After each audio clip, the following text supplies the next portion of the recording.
ஈரோடு சத்தி சாலையில் இயங்கி வருவது பரணி பைப்ஸ் என்ற கட்டுமான பொருட்களை விற்பனை செய்யும் கடையில் திடீரென தீ விபத்து ஏற்பட்டது. இது தொடர்பான கூடுதல் விவரங்களோடு இணைகிறார் செய்தியாளர் பாபு. விவரங்களை பதிவு செய்யலாம். எப்படி ஏற்பட்டது இந்த தீ விபத்து? வணக்கம் பாலவேல். ஈரோடு சத்தி சாலையில் இயங்கி வருவது பரணி பைப்ஸ் என்ற ஒரு நிறுவனம். இது கட்டுமான நிறுவனங்களுக்கு தேவையான பைப்புகள் மற்றும் ஹார்ட்வேர்கள், பீங்கான்கள், ஒயர்கள் ஆகியவற்றை விற்பனை செய்து வருகிறது. பல ஆண்டுகளாக இயங்கும் இந்த நிறுவனத்திலிருந்து இந்த காலை பணிக்கு வந்த தொழிலாளர்கள் பார்த்தபோது கடையிலிருந்து கரும்புகை வெளியேறுவதை கண்டனர். இதனையடுத்து ஈரோடு தீயணைப்பு துறைக்கு தகவல் தெரிவித்தனர். தீயணைப்பு துறையினர் வருவதற்குள் தீ மளவென பிடித்ததற்கு கரும்புகை பல கிலோமீட்டர் தூரத்திற்கு தெரிய வந்தது. இதனையடுத்து சுமார் 2 வாகனங்கள் 25க்கும் மேற்பட்ட தீயணைப்பு துறையினர் தீயை கட்டுப்படுத்தும் முயற்சியில் தொடர்ந்து ஈடுபட்டு வருகின்றனர். சுமார் 1 மணி நேரமாக போராடி இன்னும் தீயை கட்டுப்படுத்த முடியாமல் தீயணைப்பு வீரர்கள் தவித்து வருகின்றனர். பாலா, இந்த தீ விபத்தில் சுமார் பல லட்சங்கள் மதிப்பிலான பொருட்கள் எரிந்து நாசமாகி இருக்கலாம் என்றும் தெரிய வருகிறது. எனினும் தீ முழுமையான கட்டுப்படுத்தப்பட்ட பிறகு தீயினால் ஏற்பட்ட சேதம் குறித்து தெரிய வரும். பாலவேல். நன்றி பாபு, விரிவான விவரங்களை பதிவு செய்தமைக்கு.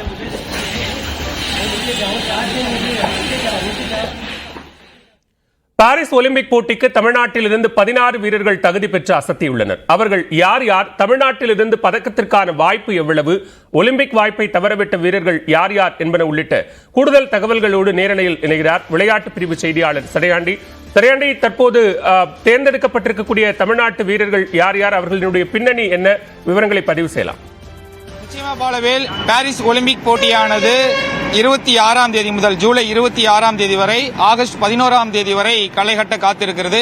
இந்த போட்டியில் இந்தியாவிலிருந்து 100க்கும் மேற்பட்ட வீராங்கனைகள் பங்கேற்று பல பரீட்சை நடத்த இருக்கிறார்கள். கடந்த ஆண்டு 7 பதக்கங்களோடு இந்திய அணி நாடு திரும்பியது. இந்த ஆண்டு 100க்கும் மேற்பட்ட வீரர்கள் அனுப்புகிறார்கள்.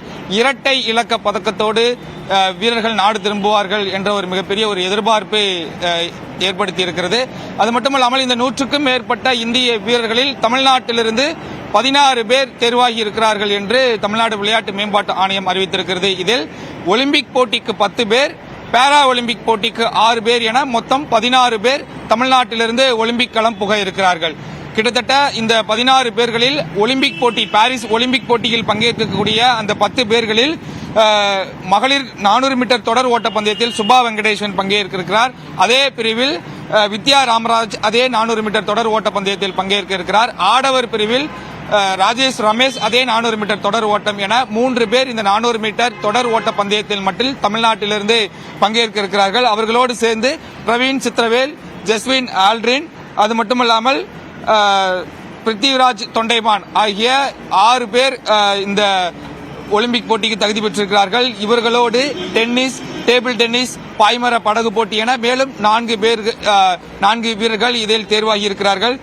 டேபிள் டென்னிஸில் சரத் கமல் தமிழ்நாட்டிலிருந்து ஒலிம்பிக் போட்டிக்கு செல்லக்கூடிய 5வது முறையாக ஒலிம்பிக் போட்டிக்கு செல்லக்கூடிய ஒரு மூத்த வீரராக பார்க்கப்படுகிறார். அவர்தான் நடப்பு ஒலிம்பிக் போட்டியில் தேசிய கொடியை ஏந்தி ஒட்டுமொத்த இந்திய அணியையும் வழிநடத்த இருக்கிறார். இது தமிழ்நாட்டிற்கு ஒரு கூடுதல் பெருமையாக பார்க்கப்படுகிறது. அவரோடு சேர்ந்து மாற்று வீரராக சத்யன் ஞானசேகரனும் ஒலிம்பிக் போட்டியில் களமிறங்க இருக்கிறார். டேபிள் டென்னிஸில் ரோவன் போவனாவோடு சேர்ந்து தமிழ்நாட்டைச் சேர்ந்த ஸ்ரீராம் பாலாஜி டென்னிஸ் போட்டியில் களமிறங்க இருக்கிறார். ஆடவர் இரட்டையர் பிரிவில் டென்னிஸ் போட்டியில் தமிழ்நாட்டிலிருந்து ஒரு வீரர் களமிறங்க இருக்கிறார். அதேபோல் பாய்மர படகு போட்டியில் நேத்ரா குமரன் என மொத்தம் 10 பேர் இந்த ஒலிம்பிக் போட்டியில் களம்புக இருக்கிறார்கள். கிட்டத்தட்ட இந்த 10 பேர்களில் பிருத்திவிராஜ் தொண்டைமான் துப்பாக்கி சுடும் போட்டியிலிருந்து தமிழ்நாட்டிலிருந்து முதல் முறையாக ஒலிம்பிக் களம்புக இருக்கிறார். எனவே பிருத்திவிராஜ் தொண்டைமான் மீதான எதிர்பார்ப்பு அதிகமாக இருக்கிறது. ஒலிம்பிக் போட்டியில் நிச்சயம் ஆடவர் டிராப் பிரிவில் பதக்கம் வெல்வார் என்ற ஒரு எதிர்பார்ப்பு நிலவிக் கொண்டிருக்கிறது.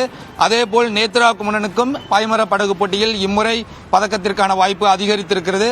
அது மட்டுமல்லாமல் டென்னிஸில் ரோஹன் போபண்ணாவோடு சேர்ந்து ஸ்ரீராம் பாலாஜியும் இம்முறை பதக்கம் வெல்வதற்கான வாய்ப்பு அதிகமாக இருக்கிறது. தடகளத்தில் பதக்கத்திற்கான வாய்ப்பு சற்று சவாலாக இருந்தாலும் டேபிள் டென்னிஸில் அணி பிரிவில் இந்திய அணி பதக்கம் வெல்வதற்கு வாய்ப்பு இருக்கிறது. அந்த அணி பிரிவில் சரத் கமல் இடம் பிடித்திருக்கிறார். எனவே ஒட்டுமொத்தத்தில் 10 வீரர்கள் ஒலிம்பிக் போட்டிக்கு செல்ல இருந்தாலும் 4 பதக்கம் தமிழ்நாட்டிலிருந்து கிடைப்பதற்கு வாய்ப்பு இருப்பதாக வீரர்கள், நிறைய முன்னாள் வீரர்கள் தெரிவித்திருக்கிறார்கள். 10 வீரர்கள் ஒலிம்பிக் போட்டிக்கு களம் புகுந்தாலும் வாள்வீச்சு வீராங்கனை பவானி தேவி இம்முறை ஒலிம்பிக் போட்டியில் தேர்வாகாமல் இருப்பது ஒரு மிகப்பெரிய ஒரு பின்னடைவாக பார்க்கப்படுகிறது. அதே போல் ஆரோக்கியராஜ் 400 மீட்டர் தொடர் ஓட்ட பந்தயத்தில் ஆரோக்கியராஜ் தேர்வாகி காயம் காரணமாக அவர் ஒலிம்பிக் போட்டியில் பங்கேற்க முடியாத ஒரு நிலை ஏற்பட்டிருக்கிறது. மும்முறை தாண்டுதல் பிரவீன் சித்திரவேல் மீதான ஒரு எதிர்பார்ப்பும் அதிகமாக இருக்கிறது.